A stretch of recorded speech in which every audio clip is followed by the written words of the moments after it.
عرب جو ہیں وہ اندر سے کھوکھلے ہو چکے ہیں، عیاشی نے، دولت نے، پیسے نے، دولت، پیسہ، عیاشی، اس کی وجہ سے کھوکھلے ہو چکے ہیں۔ یہاں میں آپ کو دو حدیثیں سنانا چاہتا ہوں۔ سنن ابن ماجہ کی روایت ہے حضرت ابو ہریرہ سے رضی اللہ تعالی عنہ، قال قال رسول اللہ صلی اللہ علیہ وسلم اذا وقعت الملاحم بعث اللہ بعثا من الموالی ہم اکرم العرب فرسا واجودہ سلاحا یوید اللہ بہم الدین، رواہ ابن ماجہ عن ابی ہریرہ رضی اللہ تعالی عنہ۔ جب ملاحم کا دور شروع ہوگا تو اللہ تعالیٰ اٹھائے گا ایک لشکر یا لشکروں پر لشکر موالی میں سے۔ موالی کون ہے؟ عربوں نے جب فتح کیا تھا اس پورے علاقے کو خلافت راشدہ کے دوران، اور پھر وہ لوگ جو ہے، ایک رائے تو یہ تھی کہ انہیں غلام بنایا جائے ساری آبادیوں کو، لیکن یہ کہ حضرت عمر کا اجتہاد تھا، اس کے مطابق جو غلام نہیں بنایا گیا تو وہ موالی کی حیثیت رکھتے ہیں۔ عربوں میں دم نہیں ہے، موالی میں سے لشکر اٹھیں گے کہ جو در حقیقت حضرت مہدی کی حکومت کو قائم کرے گی۔ دوسری حدیث سنیے، عن عبداللہ بن الحارث رضی اللہ تعالی عنہ، اور یہ ابن ماجہ کی روایت ہے، قال قال رسول اللہ صلی اللہ علیہ وسلم یخرج الناس من المشرق فیوطئون للمہدی یعنی سلطانہ، لشکر نکلیں گے، لوگ آئیں گے مشرق سے، اور وہ حضرت مہدی کی حکومت کو جمائیں گے اور قائم کریں گے۔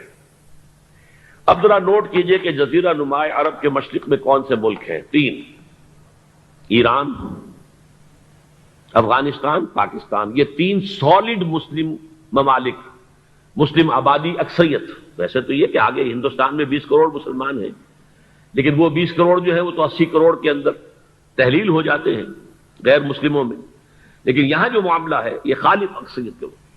ان میں سے ایران کا معاملہ جہاں تک ہے، نمبر 1 یہ کہ وہ شیعہ عقائد کے حصار میں بند ہے، اس سے ادھر ادھر ہونا اس کے لیے ممکن نہیں۔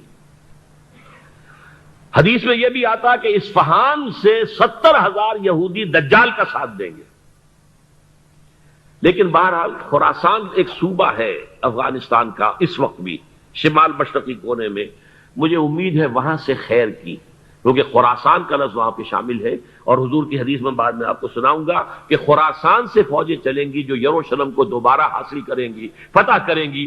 جیسے پہلے یروشلم کھویا عربوں نے تھا، دوبارہ حاصل کیا تھا کرد نے، کرد خون صلاح الدین ایوبی رحمت اللہ علیہ، ایسے اب پھر عربوں نے کھویا ہے، لیکن لینے والے خراسان سے لشکر آئیں گے۔ یخرج من خراسان رایات سود لا یردھا شیء حتی تنصب بإیلیا، خراسان کے علاقے سے کالے علم لے کر لشکر چلیں گے جن کے رخ کو کوئی موڑ نہیں سکے گا جب تک کہ وہ جا کر یروشلم میں نصب نہ ہو جائے۔ اس کے بعد نام آتا ہے پاکستان کا۔ یہ ہے میری اور آپ کی داستان، اور یہ ہے سبب جس کی وجہ سے کہ میں آپ سے یہ گفتگو کر رہا ہوں۔ اصل میں تو کس لیے؟ محض ایک علمی استفادہ، محض اپنی بات آرا کو ظاہر کرنے کا شوق نہیں، بلکہ یہ کہ اپنی ذمہ داری ہم پہچانیں کہ ہم کس مقام پر کھڑے ہیں۔ دیکھیے، اس پاکستان کے بارے میں یا ہندوستان کے بارے میں علامہ اقبال نے کہا تھا اپنے ترانہ ملی میں، میرے عرب کو آئی ٹھنڈی ہوا جہاں سے، میرا وطن وہی ہے، میرا وطن وہی ہے۔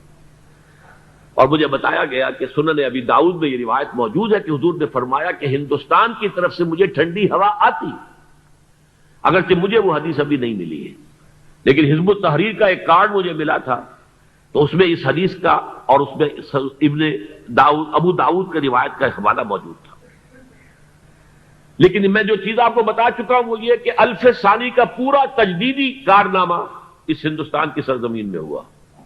مجدد الف ثانی شیخ احمد سرندی، شاہ ولی اللہ دہلوی، سید احمد بریلوی، وہ تو ہمارے پاکستان میں آ کر جو ہے ان کا خون جذب ہوا ارض پاکستان میں۔ پھر شیخ الہند مولانا محمود حسن۔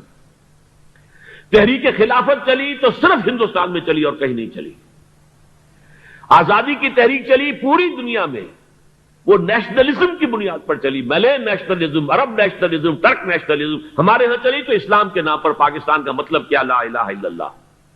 پھر پاکستان قائم ہوا معجزے کے طور پر، بلکہ نازل ہوا ہے لیلۃ القدر میں، انا انزلناہ فی لیلۃ القدر، جیسے قرآن نازل ہوا لیلۃ القدر میں، یہ پاکستان بھی نازل ہوا لیلۃ القدر میں۔ اس کا برقرار رہنا ابھی تک معجزہ ہے۔ ہندو یہ سمجھتا تھا، کانگریس سمجھتے تھے کہ جھٹپٹ ختم ہو جائے گا. پھر یہ کہ اس کا قرارداد مقاصد کا پاس ہو جانا، مزید بھی اور اضافی دفعات دستور میں آ جانا، اب کمرشل انٹرسٹ کو ربا قرار دے کر حرام قرار دینا، یہ سارے لینڈ مارکس ہیں کہ جو اشارہ کر رہے ہیں کسی چیز کی طرف، معاملہ کدھر جا رہا ہے. پھر یہ کہ یہ جو 14ویں صدی کے مجدد تھے شیخ الہند، اس کے بعد سے کچھ ایسی شخصیتیں عظیم پیدا ہوئی ہیں ہند میں، جن کو میں سمجھتا ہوں کہ 14ویں صدی کے مجدد اور 15ویں صدی کے مجدد کے درمیان یہ 15ویں صدی کے مجدد کی راہ کو سیدھا کرنے والے، جیسے کہ حضرت یحییٰ نے کہا تھا میں تو آنے والے کا راستہ سیدھا کر رہا ہوں حضرت عیسیٰ کے لیے، ایسے ہی 15ویں صدی کے لیے امام مہدی کے لیے راستہ صاف کرنے والے سب سے پہلے علامہ اقبال، جنہوں نے اسلام کا تصور دین کی حیثیت سے دوبارہ زندہ کیا ہے، ورنہ اسلام ایک مذہب کی شکل اختیار کر چکا تھا. پھر مولانا مودودی، مولانا ابوالکلام آزاد حکومت الہیہ کے نعرے کے ساتھ میدان میں آئے. یہ اقبال نے جو تصور پیش کیا تھا اس پر عملی جد و جہد کے لیے حزب اللہ قائم ہوئی. نوٹ کر لیجئے 11 برس کا فرق ہے عمر کا علامہ اقبال کے اور ابوالکلام کے، اور 1913 میں جب حزب اللہ قائم کی ہے اس وقت علامہ اقبال کی ملی شاعری اپنے عروج کو پہنچ چکی تھی. پھر یہ کہ علامہ اقبال کے بعد تعمیل جو ہے اس کام کی وہ ابوالکلام نے کی، لیکن روایتی علماء کی شدید مخالفت کی وجہ سے وہ بددل ہو کر چھوڑ گئے، کانگریس میں شامل ہو گئے، بساط جو ہے حزب اللہ کی انہوں نے لپیٹ دی. پھر مولانا مودودی آئے، انہوں نے وہ ڈور جو ہے اس کا سرا تھاما، جماعت اسلامی قائم کی حکومت الہیہ ہی کے قیام کے لیے. اگرچہ میرے نزدیک یہ کہ وہ انتخابی اور ایک قومی سیاست کی ایک جماعت بن کر پاکستان میں جو ہے دلدل میں پھنس گئی ہے، اب ہم اس کی کوشش کر رہے ہیں تنظیم اسلامی اور یہ تحریک خلافت جس کے تحت یہ جلسہ ہو رہا ہے. یہ ساری چیزیں وہ ہیں کہ آپ کو سوائے پاکستان کے اور کہیں نہیں ملیں گی پوری دنیا میں. معلوم ہوتا ہے کہ پاکستان کو بہت بڑا رول پلے کرنا ہے اس میں، اور اس کے ساتھ اب جمع کر لیجئے افغانستان کی عمارت افغانستان، اسلامی عمارت افغانستان قائم ہو چکی ہے. یہ پچھلے 20 سالوں میں جو کچھ وہاں ہوتا رہا ہے اس سے پہلے تصور نہیں ہو سکتا تھا. کابل جو ہے وہ تو جیسے پیرس کا تمدن تھا ویسے کابل کا تھا، وہی لباس، وہی سکرٹس. یہاں جب آئے تھے شاہ ساحل ظاہر شاہ سرکاری دورے پر تو ان کی جو ملکہ صاحبہ تھی ان کے ساتھ وہ سکرٹ میں ملبوس تھی. کابل جو ہے وہ بالکل ایک پیرس کی طرح کا شہر تھا. آج کابل جو ہے جا کر دیکھیے، علامہ اقبال کے فرزند بھی دیکھ کر آئے ہیں، تو اگرچہ وہ خود میں سمجھتا ہوں کہ خاصے انہیں آپ لبرل کہیں، آزاد خیال کہیں، لیکن اس درجے متاثر ہو کر آئے تھے کہ انہوں نے یہ کہا افغانستان میں جو میں نے حالات دیکھے ہیں کہ اگر 2-4 اور مسلمان ملکوں کے اندر یہ نظام قائم ہو جائے تو پوری دنیا مسلمان ہو جائے گی. یہ سب کچھ کیسے ہو رہا ہے؟ یہ آنے والے دور کی جھلکیاں ہیں. Coming events are casting their shadows before. یہ سب بتا رہے ہیں کہ پاکستان افغانستان کو مل کر اس میں کوئی عظیم رول پلے کرنا ہے. اور اس کے ضمن میں اب میں علامہ اقبال کے بارے میں آخری بات کہہ رہا ہوں. علامہ اقبال کے بارے میں عام یہ خیال ہے، انہوں نے اپنے خطبات میں مہدی کا اور نزول مسیح کا، حالانکہ میں کل پڑھ رہا تھا مولانا سعید احمد اکبر آبادی رحمۃ اللہ علیہ کا ایک مقالہ ان کا کہ علامہ اقبال نے ابن خلدون کے بارے میں یہ کہا ہے کہ مہدی کا اور نزول عیسیٰ کا دونوں کا انہوں نے انکار کیا ہے. حالانکہ ابن خلدون نے نزول عیسیٰ کا انکار نہیں کیا، صرف مہدی کا انکار کیا ہے. بہرحال علامہ اقبال نے خطبات میں انکار کیا ہے. لیکن یہ کہ اپنی شاعری کے اندر میں چیلنج کرتا ہوں کسی بڑے سے بڑے اقبال شناس کو، ان کا یہ شعر ذرا سنیے. خضر وقت از خلوت دشت حجاز آید بروں، کارواں زی وادی دور و دراز آید بروں. خضر وقت، امام وقت، رہنمائے وقت، قائد وقت، خلوت دشت حجاز، حجاز کی صحرا کی کسی خلوت گزینی سے نکل کر باہر آئیں گے. میں حیران ہوتا ہوں علامہ کے اس فکر پر اور اس مصرے پر. یہاں انہوں نے شیعہ اور سنی دونوں کے کانسیپٹ جمع کر دیے.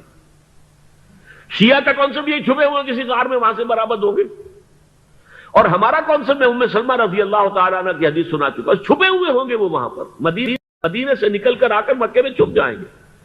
اس خانہ جنگی کی حالت میں لوگ ان کی طرف دیکھ رہے ہوں گے، سوچتے ہوں گے انہیں میدان میں آنا چاہیے، کوئی پارٹ پلے کرنا چاہیے، امت کی رہنمائی کرنی چاہیے، لیکن وہ چھپیں گے، وہ کارے ہوں گے، وہ اس ذمہ داری کو قبول نہیں کرنا چاہیں گے، جا کے چھپ جائیں گے مکے میں. وہاں سے مکے والے انہیں نکالیں گے اور وہ کاریں ہوں گے، انہیں بالکل یہ پسند نہیں ہوگا کہ یہ ذمہ داری اٹھائیں. تو خضر وقت از خلوت دشت حجاز آیت بروں، کارواں زی وادی دور و دراز آیت بروں. کارواں جو چلے گا ان کی مدد کے لیے اس وادی دور و دراز، اس زی عظیم وادی دور و دراز، یہ وادی سندھ ہے. وادی سندھ جو ہے ہم سمجھتے ہیں کہ صرف یہ پاکستان اور پنجاب جو ہے یہ اس میں شامل ہے. سندھ اور پنجاب نہیں، افغانستان کا پورا مشرقی علاقہ اس میں شامل ہے. جیسے دریائے جیلم سندھ میں جا رہا ہے، جیسے دریائے گلگت سندھ میں آ کر ملتا ہے، جیسے دریائے چناب اور راوی اور جیلم اور یہ سب جا رہے ہیں اور آ رہے ہیں، اسی طرح دریائے کابل کہاں سے آ رہا ہے، دریائے گومل کہاں سے آ رہا ہے، ٹوچی کہاں سے آ رہا ہے. یہ سارا جو ہے ڈرین جو ہو رہا ہے، ایسٹرن جو ہے پارٹ آف افغانستان، یہ سب وادی ہے. اس وادی کے یہ دو حصے ہیں، ایک حصہ جو ہے یہ ادھر پاکستان میں ہے اور اسی وادی کا دوسرا حصہ جو ہے وہ افغانستان میں ہے. کارواں زی وادی دور و دراز آیت بروں، کارواں چلے گا یہاں سے. یخرج ناس من المشرق یؤتون للمہدی یعنی سلطان ہی، مشرق سے فوجیں چلیں گی کہ جو مہدی کی حکومت قائم کریں گی. اور یخرج من خراسان رایات و سود، اور خراسان سے سیاہ پرچم چلیں گے کہ جن کا رخ کوئی موڑ نہیں سکے گا، حتیٰ تنصب بیلیا، یہاں تک کہ وہ جا کر یروشلم کے اندر نصب ہو جائیں گے. حضرات، میں ایک میری گفتگو کا حصہ باقی تھا لیکن میں اسے چھوڑ رہا ہوں، اس لیے کہ گلوبلائزیشن جو اس کی ہوگی، جو خلافت علی منہاج النبوہ کی تجرید کامل حضرت مہدی کے ہاتھوں عرب میں ہوگی، اس سے پہلے اس کے لیے محنت، کوشش، جد و جہد پاکستان اور افغانستان میں ہو چکی ہوگی جو اسے سپورٹ کرے گی اور وہاں جا کر حکومت قائم کرے گی. اس کے بعد گلوبلائزیشن کا جو مرحلہ اس کا ہے وہ حضرت مہدی کے ہاتھوں نہیں ہے، وہ حضرت عیسیٰ ابن مریم ان کے نزول کے بعد ہے، جن کے نزول کے بعد دجال کا خاتمہ ہوگا اور یہودیوں کا استحصال ہوگا. مسلمانوں پر بھی بڑی تکالیف عربوں پر آئیں گی، شدائد آئیں گے. لیکن یہ وہ میں حصہ جو اپنی گفتگو کا آج چھوڑ رہا ہوں اس لیے کہ میں دیکھ رہا ہوں کہ بعض حضرات کا صبر کا پیمانہ اب لبریز ہو رہا ہے، تو میں اس حصے کو پھر ملتوی رکھتا ہوں کسی دوسری محفل اور کسی دوسری مجلس اور نشست پر. لیکن یہ کہ امام مہدی کی حکومت قائم کرنے کے لیے کون لوگ آئیں گے،